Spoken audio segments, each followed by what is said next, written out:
علیکم ویورز، آج کا پہلا سوال ہے اخلاق احمد ہیں میاں والی سے اور رہتے ہیں لندن میں. تو وہ کہتے ہیں جی کیا امپورٹڈ حکومت جو مہنگائی کے خلاف حکومت میں آئی تھی، اس کے اصلی مقاصد یہی تھے کہ نیب قوانین میں ترامیم کر کے کیسز ختم کرائے جائیں، سزائیں ختم کرائی جائیں اور پھر یہ وارداتی ایک مرتبہ پھر پاکستان کو لوٹ سکیں. سر آخر اس سرکس نما ملک میں چل کیا رہا ہے؟ اخلاق صاحب، آپ نے سوال کیا ساتھ ہی جواب بھی دے دیا. سرکس ہی چل رہا ہے. آپ نے کہا نا سرکس نما ملک، یہ سرکس ہے، یہ نوٹنکی ہے، ایک ڈرامہ ہے، 75 سال سے چل رہا ہے. کبھی اس میں کامیڈی ہوتی ہے، کبھی ٹریجڈی ہوتی ہے، کبھی کوئی ناچ کا سین آ جاتا ہے، کبھی اسی طرح کا ہی کھاتا ہے.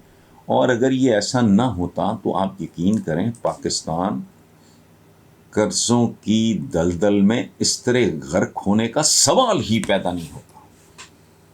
یہ بڑے کمیشن بنتے ہیں اس ملک میں. ایک کمیشن بننا چاہیے. میں تو کہہ رہا ہوں اخبار ہمارا سما کا شروع ہو جائے تو پھر میں کالموں کی بھرمار کروں گا. یہ کہ بھائی کوئی کمیشن بناؤ اور غیر ملکی لوگوں کو بلاؤ، اکانومسٹ کو، کہ جی یہ ملک اقتصادی طور پہ جو زوال شروع ہوا وہ کیسے ہوا اور کون کون لوگ ذمہ دار ہیں. ساری کہانی ننگی ہو جائیں گی. لوکل بندہ نہ ہو، لوکل بندہ نہ ہو. یہ کمپرومائزز کرنے والے لوگ ہیں، یہ بک جانے والے لوگ ہیں، یہ انڈر انفلوئنس آ جانے والے لوگ ہیں. یہاں کوئی پروفیشنل ایز سچ نہیں ہے. تو باقی جو آپ نے دوسری بات بھی آپ نے سوال کیا، ساتھ ہی جواب بھی دے دیا. میں آپ کے سوال کا جواب نہیں دے سکتا چونکہ آپ کے سوال کے اندر ہی آپ کے سوال کے جوابات موجود ہیں.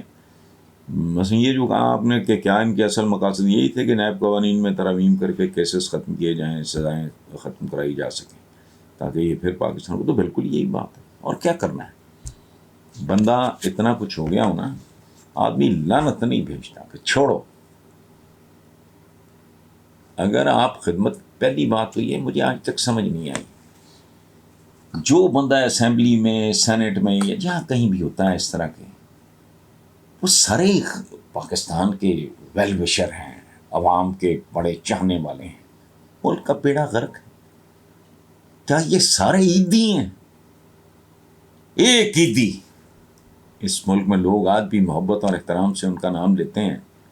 ان کے ہوتے ہوئے ملک لٹ گیا. میں کسی ایک کی بات نہیں کر رہا، کسی ایک پارٹی کی بات نہیں کر رہا. تو یہ کون ہے؟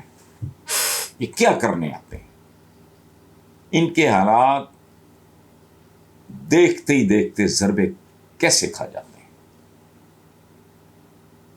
یہ ٹوٹی پھوٹی موٹر سائیکلوں سے شروع، وہ پروفیشن تو نہیں ہے. ایک پروفیشنل ہو سکتا ہے. یہ ہمارے اپنے پروفیشن میں ایسے بہت سے لوگ ہیں جو ٹوٹی پھوٹی موٹر سائیکلوں میں بے شمار مثالیں ہیں، لیکن تھے وہ پروفیشنلز. انہوں نے اگر کوئی واردات بھی ڈالی ہے تو انہوں نے پہلے اپنا نام بنایا فلانا، پھر انہوں نے کوئی واردات وغیرہ کی ہے. یہ کیا کرتے ہیں؟ میری سمجھ سے باہر ہے. اس کو سمجھ نہ ہو تو جنرل حمید گل مرحوم، اللہ انہیں غریق رحمت کرے، خوبصورت، بہت پیارے، محبت کرنے والے آدمی تھے. میرا ان کے ساتھ بہت پیار بھرا تعلق تھا. تو میں نے ان کی زبانی سنا ہے اور یہ چھپا ہوا بھی ہے. انہوں نے بے شمار لوگوں سے یہ بات کی تھی کہ جب نواز شریف وزیر اعظم بنا تو انہوں نے بڑے میاں صاحب کو، ان کے والد کو، شریف صاحب کو، انہوں نے مشورہ دیا کہ جی اب آپ کاروبار چھوڑ دیں. انہوں نے کہا واہ جنرل صاحب، اب تو کام کرنے کا مزہ آئے گا. تو وہ مزہ کیا ہے؟ اس لیے دونوں سوالوں کے آپ کے جواب آپ کے سوال میں موجود ہیں.